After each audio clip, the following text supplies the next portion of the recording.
Francisco Briones, director general del SRI. Francisco, bienvenido una vez más a estos micrófonos.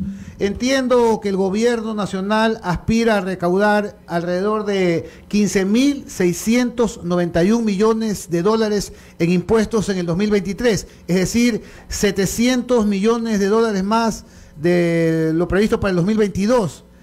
¿Esto es más dinero en el 2023, más control y menos impuestos? Mira, muy buenos días con todos. Gracias por la invitación. Un gusto verlos otra vez. De acuerdo, son aproximadamente un 7-8% más que este año lo que se proyecta para el próximo año. Esperamos nosotros inclusive que sea un poco mejor en la medida que nuestros planes de fortalecer los controles que los hemos comentado aquí en algunas ocasiones vayan rindiendo sus frutos el próximo año. Definitivamente también esa proyección implica algunos cobros que ya no se van a hacer el próximo año. No va a haber el régimen de regularización de activos, no va a haber la contribución patrimonial de las personas, tampoco va a haber lo que hubo este año, que era la contribución también patrimonial que hubo de hace 2 años.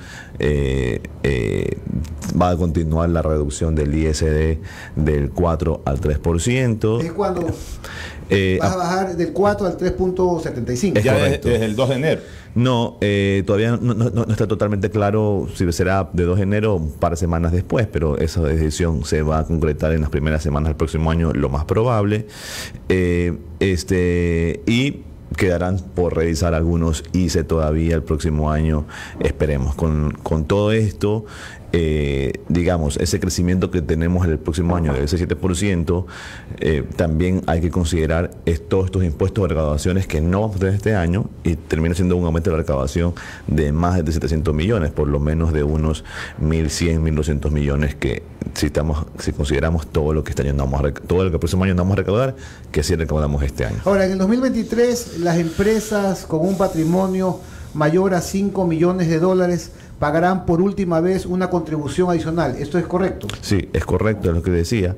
Se estableció la contribución post-COVID que financió todas las vacunas, los 1.000 millones que se gastaron en vacunas, que fue 2 años empresas y 1 año personas. Este año, el próximo año, como les decía hace un momento, ya no pagarán las personas, pagarán las empresas, y será la última vez, la última cuota que tengan que pagar. Francisco, para este fin de año no hubo feriado tributario, no del IVA. No. Ya se consumió el límite durante, creo... No, todavía quedan unos días. ¿Y por qué no le aplicaron ahora, por ejemplo? Porque, a ver, estaba la decisión prevista ser tomada. Sin embargo, la razón por la que no se tomó fue porque desde el día que se iba a anunciar hasta que se iba a aplicar, y eran 1 o 2 semanas, recuerdo, y la verdad es que generaba muchas complicaciones luego a todo el mundo adecuarse para la facturación. Claro. Y la gente nos decía, ¿sabes qué? Más nos creas un problema que un beneficio. Ahora, el próximo sería carnaval. Y lo que prevemos más bien, y lo hemos hablado con el ministro de Finanzas, con el presidente y con el ministro de Turismo, Nils Olsen, más bien vale la pena hacer un calendario, anunciar definitivamente, ¿saben qué? En este año van a haber estos días. Como los feriados laborales. De tal forma, solamente los feriados tributarios. De tal forma que la gente sepa, ok, ya sé que tal día, tal fecha va a haber la reducción. Entonces se planifica la persona que va a comprar, se planifica el empresario emprendedor que tiene que hacer la facturación, y digamos, funciona mucho mejor que decirlo una semana antes. Francisco, es imposible que en este país algún gobierno, no sé si el del presidente Lazo, y ya más adelante tú no puedes responder, pero digo, algún gobierno, es una frase que a uno se le viene a la cabeza para este tema que voy a enfocar, establezca una reducción diferenciada del IVA. O sea, para ciertas cosas bajar el IVA. Nuestro IVA es muy caro. Nuestro IVA es de 12% para todo. Evidentemente habrá cosas en que sí justifique el 12%, pero por ejemplo gastronomía, ese tipo de cosas, ropa, debería de ser de menos valor. Bueno, creo que es relativo, porque en los demás países de Latinoamérica, inclusive el IVA llega al 19%. Pero por ejemplo en Estados Unidos el que llaman tax, aunque hay gente que dice que no es lo mismo tax que IVA, pero en el fondo sí, porque es un impuesto al consumo, es de 7%. Dependiendo del estado. Pero la mayoría. El IVA es diferenciado en los estados, en Estados Unidos, digamos al oeste, en California, es mucho más alto de lo que es, por ejemplo, en New Jersey. En New Jersey creo que no hay IVA. En Florida Miami, es 7%. En Florida es 7%. Es diferentes tasas porque es un impuesto estatal, básicamente el impuesto de las ventas. Pero, por ejemplo, ¿por qué no llegar a tiene la Florida, una opinión particular mía, digamos, para el análisis teórico académico, yo sí soy favorable a el IVA diferenciado. Qué bueno. Aumentándoles algunos que tienen que tener un IVA más alto y a otros lo suntuoso. Y a otros debería existir un IVA mínimo del 5 o 6%. O sea, lo regular debería ser tener unas dos o tres tarifas de IVA, creo que sería lo apropiado, como lo tienen muchas economías. Y si tú piensas de esa manera, Francisco, no se lo has planteado al gobierno la posibilidad de hacerlo, o ya es rechazada esa varios temas ahí, que este gobierno se ha comprometido a no hacer otras reformas tributarias, número uno, y número dos, entrar en ese debate en el país. No sé, primero, como digo, tendríamos que superarlo a nivel un debate masivo, un debate académico, un debate técnico, entenderlo, procesarlo para luego ir a la propuesta, porque si no, de cualquier otra manera puede ser percibida como un incremento de impuestos, que es lo que la gente va a tratar quizás de manipular la opinión hacia ese tema. Aquí preguntas del público. Freddy Pazmiño: correos del SRI para auditar anexos, declaraciones, consulta, las tiendas no dan factura, ¿cómo promover la economía popular? Mira, nosotros estamos impulsando el régimen RIMPE, que es para los negocios populares, que es uno de los que acabas de mencionar en la pregunta, y los emprendedores. Recientemente la Corte finalmente se pronunció sobre la tasa que existe de $60 para todos los negocios populares. Tendremos que nosotros estamos analizando cómo vamos a hacer para el año 2024. Este año 2023 que viene todavía se cobrará y estará en vigencia totalmente el régimen RIMPE como estuvo planificado, que es decir, los negocios populares de hasta $20,000 solo pagan $60 al año y nada más. Y de $20,000 a $300,000, que son los emprendedores, tienen que hacer su declaración conforme a las ventas, un porcentaje. Ese régimen tendrá que sufrir algunos cambios de cara al 2024, porque la Corte Constitucional nos ha pedido que hagamos ahí algunos arreglos cosméticos. Pero dentro de esos arreglos cosméticos, ¿por qué no elevar un poco para los del RIMPE $20,000? $20,000 no es nada, Francisco. Hablemos de un local de encebollado, Doña Patti, que vamos a comer a veces encebollado, Cordero, que vamos a comer encebollado acá en Estuve el fin de semana en Cordero Junior. Yo normalmente voy a Cordero Sur. Pero bueno, cualquier lugar de estos encebollados que va gente. ¿Ellos qué pueden vender al mes? Ellos no van a vender $1,500, venden un poco más, venden $2,000, $2,500. Es decir, al año venden $30,000 o $35,000, pero sigue siendo eso un negocio popular y sigue siendo un ingreso relativamente popular. O sea, tampoco es que son millonarios con eso. O sea, debería $20,000 produce $20,000 a lo mejor lo que venden los vendedores ambulantes al año. Pero que pague $50,000 el que venda. Ese negocio paga 1% de sus ventas, es decir, paga $500 al año. Digamos, se mantiene ese espíritu de un régimen sencillo y totalmente, digamos, fácil de implementar para todos estos negocios que, te digo, de 0 a $20,000, de acuerdo a estadísticas, es el 85% de los negocios. Y de 20,000 a 300,000 ya ha comenzado a crecer. Pero nosotros definimos 20,000 precisamente porque era la gran mayoría de los negocios ecuatorianos. Luego hay estos negocios, creo yo, exitosos, como el encebollado Cordero Junior, pero no son, ojalá fuesen la mayoría, lo que quisiera decir. Mira, esperamos que sean. Dice, ojalá cobren a los evasores y no solo a los serios, que ahora tenemos que recortar en casa debido al incremento del 100% del impuesto a la renta. Yo te pregunto, Francisco, ¿en qué consiste el plan de control rápido? Sé que está dirigido precisamente a las personas sospechosas de no pagar impuestos. De acuerdo, es precisamente para estas personas que menciona el señor Echeverría que nosotros estamos implementando los planes de controles rápido para precisamente cobrarles a todos aquellos que han estado acostumbrados a no pagar los impuestos y teniendo en cuenta un principal indicador que es el que a todos nos hace sentido y siempre nos preguntamos, que es el estilo de vida. Hoy en día, con la información que tenemos, tarjetas de crédito, información que tenemos de salidas del país, entradas del país, información que tenemos de propiedades de vehículos, de casas, departamentos, etcétera. luego lo comparamos con su declaración de impuestos, con el nivel de ingresos declarados y decimos, oye, pero ¿cómo es que puede hacer todo esto esta persona si apenas tiene tan pocos ingresos? ¿Y qué pasa si esa persona tiene puras plata en compañías? Pues bien, ¿Se puede rastrear? es una, digamos, no quiero decir delito, pero es una mala práctica tributaria que es observada y auditada por el SRI y que puede ser producto de una determinación de impuestos, ocultar ingresos u ocultar gastos en compañía. Viene eso es inapropiado. No, si lo que pasa es que yo le estoy alquilando este departamento de $600,000 a la compañía Pepito, le alquilo. Ya, y ahí no, el carro que está abajo de $250,000, no, ese carro no es mío, es de la compañía Juanito. Bueno, tendrá que demostrar cómo paga por lo menos el alquiler, pues si no tiene tampoco los ingresos. Entonces, pero por ejemplo, nosotros estamos tratando y estamos ya afinando los modelos para rastrear personas, por ejemplo, que todos los gastos de la casa, en la escuela y colegio de los hijos, etcétera, todo lo manda la empresa y resulta que no tiene ningún tipo de gasto, no tiene ningún tipo de ingreso. Pero también hay una realidad. Hoy la gente vive mucho del dinero de plástico. Esa es otra. Francisco, hoy la gente vive mucho del dinero de plástico. O sea, la gente que ha tenido un buen estatus de vida en el pasado se ha ajustado un poco en los últimos años, pero digamos, aunque haya reducido su estatus, de todas maneras tiene consumos, va pagando, va jineteando las tarjetas, paga los mínimos, como sea, va saliendo. ¿No? El estatus de vida a veces no es la realidad de vida de la gente. Pero bueno, de los ingresos. Pero bueno, de la gente. Es un indicador y eso cualquier persona podrá, en el momento que el SRI lo llama de rendir cuentas, podrá argumentar eso allí. Por ejemplo, y si tiene cómo demostrar aquello de allí, bueno, sigue su vida tal como ha elegido vivirla. El problema está cuando se utiliza ese tipo de mecanismo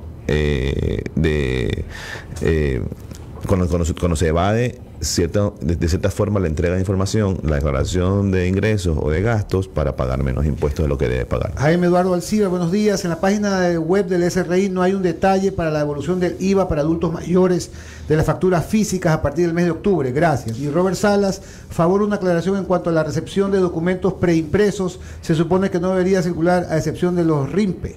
Sí, a ver, ahí los dos temas. Sí existen en la página del SRI información sobre la devolución de impuestos del IVA a las personas de tercera edad y personas con discapacidad. Este año hemos incrementado más del 60% esas devoluciones. Cuando hicimos el cambio, las solicitudes que atendemos pasaron de 7.000, 8.000 diarias a 11.000, 12.000. Entonces fue un cambio positivo. Es número uno. Y número dos, sobre las facturas, nosotros hemos sacado una serie de resoluciones que validan o le dan validez a las facturas físicas que todavía quedan en el mercado. Definitivamente, quien obtuvo un facturero el 1 de noviembre por vigencia de un año y obtuvo 50 o 100 facturas vigentes hasta el 30 o hasta el 1 de noviembre del año 2023, esas facturas son válidas, se pueden seguir utilizando. Pero el 2 de noviembre o el 1 de noviembre, cuando me vaya a pedir un nuevo facturero, yo le voy a decir, no se puede factura física, eso no existe en el Ecuador, vaya a sacar sus facturas electrónicas. Ya, ahora, expliquémosle un poquito a la gente cómo es esto de la devolución del IVA, tanto en las personas adultas mayores como en los que tienen discapacidad registradas en su cédula de identidad. De acuerdo. Ya, va una persona, hablemos de una persona discapacitada. Ese es el término ahora que usa. Persona con discapacidad. O persona con discapacidad, ya, correcto. Va una persona con discapacidad al supermercado, compra llena su canasto familiar y le cobran al final un IVA. Hay productos que tienen IVA y otros que no, pero igual le cobran un IVA. Ya. Esa persona saca la factura a su nombre, va acumulando esas facturas. A fin de mes, ¿qué tiene que hacer? A fin de mes, dos procedimientos diferentes, que fue el cambio que hicimos. Si tiene todas sus facturas o las facturas electrónicas que tenga, simplemente ingresa a su usuario y contraseña en la página del SRI, selecciona las N facturas que tenga y pone solicitar devolución. Ese es todo el trámite. ¿Y le devuelven el 100% del IVA? Tiene un límite de hasta $102 máximo por mes. O sea, máximo $102 le devuelven. De IVA por mes es el máximo por persona. ¿Y si ha consumido $500, $600 en IVA? Máximo $100 por mes. Que alguien que consume $500 en IVA no necesita la devolución del IVA, porque tienes $6.000 de gasto. Ah, sí, es verdad. Ya. Sí, desde el punto entonces, pero si tienes facturas físicas, nosotros con el afán, sí, de ir... Pero, por ejemplo, si alguien se compra un carro. Tiene derecho a la devolución de IVA, pero solo hasta $100 mensuales o 12.000 o o mil y pico dólares al año. Lo puede hacer acumulado también, o sea, para no estar haciendo por 100 Lo puede dólares hacer todo, hasta por los últimos 5 años. Si yo tengo facturas de últimos 5 años y voy hoy día y pongo mi solicitud, hoy día puedo recibir 12 por 5, 60 meses de devolución de IVA. Muchas preguntas del público. Lo que sí quisiera decir sobre eso ahí es, si tienes facturas físicas, que nosotros las separamos para poder ser mucho más ágil y rápido el trámite de las facturas electrónicas, que son la mayoría, tienes que ir a la oficina del SRI con tu factura física. Si tienes facturas físicas, vas físico. ¿Y hay un departamento específico para en eso? las ventanillas del SRI en Guayaquil, en cualquier ciudad, te atienden con tu trámite de devolución de IVA. Lo que sí tienes que hacer es sacar tu código o habilitarte como una persona beneficiaria. La primera vez ese trámite tienes que primero haberte validado como una persona con discapacidad o de tercera edad que sí puede tener acceso a eso de allí. Y una última... o sea, tiene que convalidar en el SRI, que es, y ya no vale sí. Con lo de la cédula nueva ya directamente Lo que pasa es que te damos un código de beneficiario. Entonces, o sea, tiene que hacer ese trámite inicial. No es que llego y digo, soy discapacitado, aquí está en mi cédula, sino que tiene que, como quien dice, registrar su discapacidad. Pero en el SRI. Exacto. ¿Y por qué? Sobre todo porque iba a ser el otro beneficio. Estamos trabajando para la devolución automática. Tú dabas el ejemplo, voy al supermercado y pago mi factura con IVA, me voy y después pido devolución. No, estamos trabajando para que en el momento que estás parado en la caja, tú digas, oye, yo soy beneficiario de devolución de IVA. Este es mi código, ingreso el código en el sistema y automáticamente... ¿Ya eso ya está vigente? Me cobra sin IVA, sí. Ya lo puede hacer cualquier persona sí, ahorita. Ya. En todas las cadenas de la favorita, que son Supermaxi, Gran Aquí, Juguetón, etcétera. ¿Comisariato? Todavía no, porque no nos han querido ayudar en ese sentido ellos. También en las farmacias para eso, Cruz Azul, farmacias Farmacies también. Pero perdona que te interrumpa, ¿y por qué tienen que ayudar? ¿Por qué no se les obliga? Porque, sí. A ver, pero lo que pasa es que sí, luego, un tema de derecho, de luego ley. Si se obliga, porque es algo que tiene que el Estado garantizar la devolución a través, por ejemplo, del sistema del SRI. Lo que nosotros hemos hecho para tratar de facilitar este beneficio y que sea masivo y que cada vez más personas lo accedan de forma automática es conversar con las empresas. Oye, necesito que hagas este pequeño cambio en tu sistema de facturación para que me pueda enlazarse con el SRI y hacer la devolución automática. Y a eso sí es voluntario. Estamos trabajando para que cada vez más empresas lo tengan. En esta primera fase tienen todos los cadenas de favorita, tienen también las farmacias Cruz Azul, las farmacias Farmacies, Fibeca también creo que tiene, si no me equivoco. Estamos trabajando en algunos otros más. En los próximos meses se añadirán otros más. ¿Restaurantes? Restaurantes todavía no hemos llegado a ese de ahí. Hemos empezado, hicimos un ranking de donde más nos piden devolución de impuestos a las personas y hemos priorizado eso, es el Estado allí. Y eventualmente Víctor llegaremos. Quesada, ¿cuánto se puede deducir de gasto de educación para una declaración y gastos de seguro de salud? Lo pregunta Víctor Quesada. Y Abraham Macías dice, llegan mensajes del SRI indicando que se tiene deuda ahí, sin embargo estoy al día con mis impuestos. Bueno, si es que le ha llegado algún mensaje de ese aquí, a estar equivocado, si es que es así. Pero siempre hay que revisar bien todas las obligaciones que tienen contribuyentes, porque a veces muchos contribuyentes ni saben que tenía que hacer o tenía alguna obligación. Solo tienen su mente impuesto a la renta o IVA, pero quizás tenga por ahí alguna otra obligación que no se ha dado cuenta o desconoce que la tenga. Pero si está al día, como dice, pues bien, siempre ahí abajo dice en los mensajes del SRI, si usted ya pagó, si está al día, no le pare bola a este mensaje. Claro. Deducción de gastos de educación. Eso de ahí fue lo que se cambió en la ley hace un año. Y se transformó eso de allí en un crédito tributario de 500 y 1000 dólares dependiendo del nivel de ingreso. Es decir, todos los años el contribuyente, si se gastó aproximadamente unos 5.000 dólares en lo que fuere básicamente al año, educación, salud, lo que fuere, una vez calcula su impuesto a la renta, del impuesto a la renta a pagar, le restas un crédito tributario o un bono que se entrega de 500 o 1000 dólares. Y en el caso de familias que tienen 2, 3 hijos, 500 dólares no es nada. Pero es que se cambió el esquema, ¿no? Ya no es como antes, que tú aumentabas tus gastos, reducías tu base imponible y salía un valor impuesto a pagar. Ahora es, calculas tu ingreso menos gastos, calculas tu base imponible y a esa base imponible, ese impuesto calculado, le quitas 500 mil dólares. Ahí hay un defecto de la ley, que es hasta cierto punto la pérdida de un derecho adquirido. O sea, en ese sentido no debería ser retroactiva la ley. ¿Por qué? Vamos a un ejercicio ordinario, Francisco. Tú tienes a tus hijos en 3 colegios. No existía esa ley, la reforma del año pasado. Tú tienes a tus hijos en 3 colegios. Te gastabas promedio $400 por niño, $1.200 al mes, equivalente aproximadamente a $13.000 anuales. Tú los deducías antes, $13.000. Deducías antes eso, porque esa es la educación. De repente te viene la ley, no puedes sacar a tus hijos. No puedes coger y decirle a tus hijos, ¿sabes qué? Ahorita nos vamos a un colegio, a X colegio, o sea, ya los tienes que mantener. O sea, la ley debería de ser para los que, por último, a partir de la ley, de ahí en adelante, inscriban hijos en colegios. Pero ya los que están ahí deberían de tener la misma normativa que tenían antes, porque en todo caso la nueva ley los está perjudicando. En este caso los temas, digamos, de impuestos relacionados, los temas impositivos, no son derechos de las personas o de los contribuyentes. El impuesto se debe cancelar en ese sentido, según lo que tú me argumentas. Es una obligación. Los impuestos son una obligación de las personas, no son un derecho. Entonces, desde ese punto de vista, no puede existir la obligación existe, pero la carga, cuando pudiera ser en este caso injusta, habría que revisarla. Pero en todo caso ya está, es ley, punto. Hay que cumplir. Ivana Maura dice: la ley de incentivos tributarios hacia el deporte es tan difícil, casi imposible poder lograr una ayuda de la empresa privada. ¿Por qué según ellos no se beneficia en nada? A ver, no creo que sea así, porque de hecho creo que es muy visible que es lo contrario.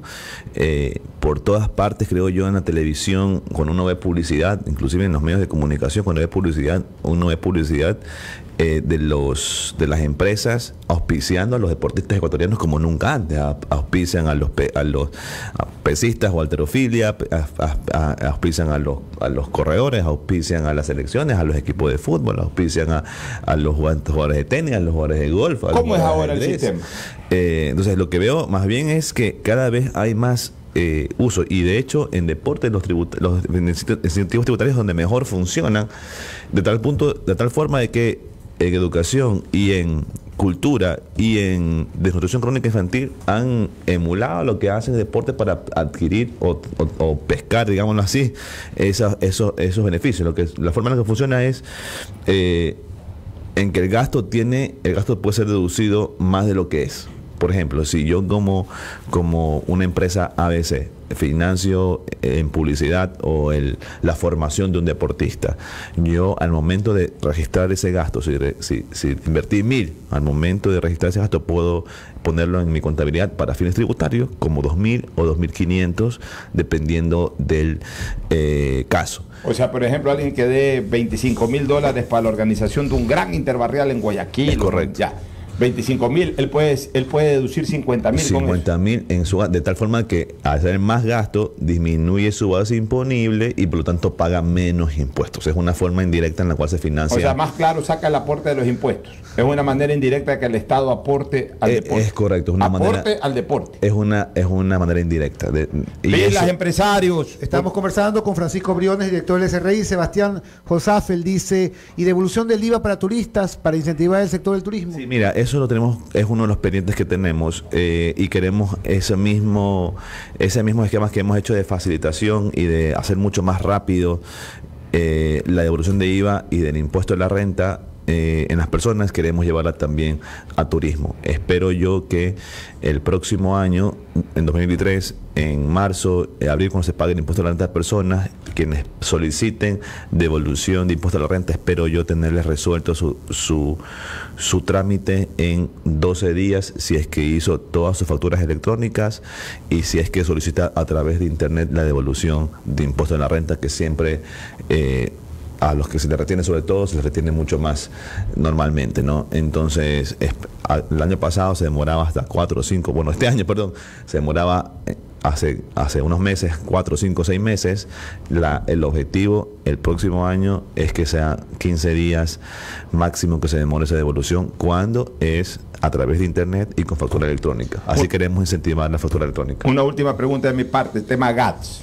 Se hablaba por ahí de que el municipio de Guayaquil, por ejemplo, estaba reclamando que todavía no se le ha devuelto el tema del IVA. Algunos municipios han reclamado. De hecho, hubo una reunión hace algunas semanas atrás entre algunos alcaldes reclamando sobre esto de la devolución del IVA. ¿Cómo va eso? O sea, ¿se le está debiendo a los gobiernos seccionales todavía IVA? Hay que ser claro. Siempre en todas esas cosas que se escuchen en el país sobre las deudas que tiene el gobierno con los GATS, con el IES, con no sé quién, Todo eso hay que siempre pensar en lo siguiente porque es la misma dinámica. Número uno, este gobierno está al día en todas esas cosas. ¿Ya? Al día. O sea, no se le debe IVA, devolución de IVA a ningún gobierno. Este gobierno está al día. Todos los meses reciben todos los GATS su aporte correspondiente de parte del gobierno. Todos los meses, al día. Lo que pasa es que hay una prelación. A los GATS pequeños que están urgidos de la plata se les entregan la primera semana del mes, y a los GATS grandes que tienen su colchón financiero y todo se les entrega los últimos días del mes. ¿Ya? Pero entonces, a todos dentro del mes. A todos dentro del mes, número uno. Número dos, todos los que reclaman deudas son deudas del pasado. Así como en el IES, el ministro de Finanzas ha dicho, estamos pagando las deudas del 2010, del 2011, 2012. ¿Y quiénes gobernaban ese año? Ustedes se acordarán. ¿Y quiénes gobernaban en el pasado que tampoco pagaron ese año? Ustedes se acordarán. Nunca se pagaron esas deudas y este gobierno paga todos los meses la deuda, lo que debe pagar el mes y va abonando la deuda del pasado. Este gobierno de forma responsable. ¿Qué es lo que reclaman de forma política los alcaldes? Es la deuda del pasado que este gobierno de todas formas apenas llegó, hizo un acuerdo de pagos a largo plazo y que lo está cumpliendo. O sea, se está cumpliendo. Solo que como estamos a 2 meses o a 1 mes y medio de la elección, todos quieren que les paguen ahorita todo para obvias razones. Ya, pero en todo caso se está cumpliendo. Estamos al día, el gobierno está al día. Este ida y vuelta innecesario. Qué bueno que lo dices porque me olvidaba ese tema ahí. Y la ley que nosotros aprobamos en diciembre del año pasado, la ley de desarrollo económico, eliminó el cobro del IVA de todos los municipios de tal forma que es una retención automática. Cuando uno va y le vende con IVA al municipio, el municipio lo retiene el 100% del IVA y luego le informa al Estado, le informa al SRI, yo retuve esto y ya no tiene que pagarlo. Y entonces, ¿por qué se le está pagando mensualmente si ya supuestamente porque hay otras asignaciones presupuestarias provenientes de petróleo, provenientes de impuestos a la renta, etcétera, que tienen que recibir? Pero en lo que respecta a IVA, que es el grueso, toda la plata se queda ya, al día de hoy, se queda directamente retenida por los municipios. Lo que se tiene que transferir se transfiere a tiempo real, tiempo cumplido, y lo que se está pagando es lo del pasado, que los otros no pagaron, pero que se estableció un plan de pago que se está cumpliendo. Pues, como yo en las preguntas, tengo por tiempo 2 últimas. Francisco, se afirma que Ecuador es un infierno fiscal del que huyen los ecuatorianos buscando alivio en paraísos fiscales. ¿Qué piensas? Bueno, a ver, todo el mundo, en todos los países, normalmente sacan la plata de los países hacia los supuestamente denominados paraísos fiscales. En España, Messi y Ronaldo se fueron a jugar a Juventus y a Francia, al Paris Saint-Germain, porque fueron corriendo supuestamente de los impuestos y los perseguían la autoridad tributaria española. En todas partes del mundo sucede eso aquí. Me parece que Ecuador, en relación al día de hoy, en relación a otros países, tiene una carga tributaria moderada, que aún nosotros estamos disminuyendo al disminuir el ISD y al también disminuir el ICE en la medida en que vamos logrando hacerlo. Algo también en esa misma medida de ir devolviendo los recursos a los ecuatorianos e ir alivianando esa carga tributaria donde hay distorsiones. Siempre digo, los impuestos que deben ser eliminados son los distorsivos. Eliminar el impuesto a la renta, eliminar el IVA, eso no existe. Pero sí existe eliminar el ICE, eliminar el ISD, etcétera. La semana pasada emitimos una resolución para subir lo que se le paga a las personas, sobre todo a los recicladores, lo que se le paga el impuesto de la redimible por las botellas plásticas. Estaba en aproximadamente 15 centavos, lo hemos aumentado a más de 27 centavos, 25 centavos, con lo cual es una forma más de ese impuesto que se cobra de las botellas plásticas y que se lo devuelve al reciclador, aumente de tal forma que también le mejoramos el nivel de vida a ese segmento de la población muy, muy bajo. Entonces, digamos, estamos tomando decisiones en las cuales estamos eliminando impuestos, estamos bajando carga tributaria, estamos devolviendo más impuestos en todo aquello que significan distorsiones para la economía. Una última inquietud, se quedan muchísimas. Miles, decenas, no miles, decenas. En la entrevista anterior declaraste, Francisco, que habrán controles cruzados para determinar qué ecuatorianos tienen recursos en el exterior y que habrán sanciones. Explícanos a los ecuatorianos si tener recursos en el exterior constituye un delito y por qué. Ya, y un amigo en común, Pocho, me dijo, oye, es que esto no me parece justo porque yo he trabajado y he ganado mi dinero honestamente y a lo largo de los últimos 30 años he venido sacando el dinero, pagando impuestos y tengo X cantidad de dinero en el exterior, ahora tengo que volver a pagar. No, eso es falso.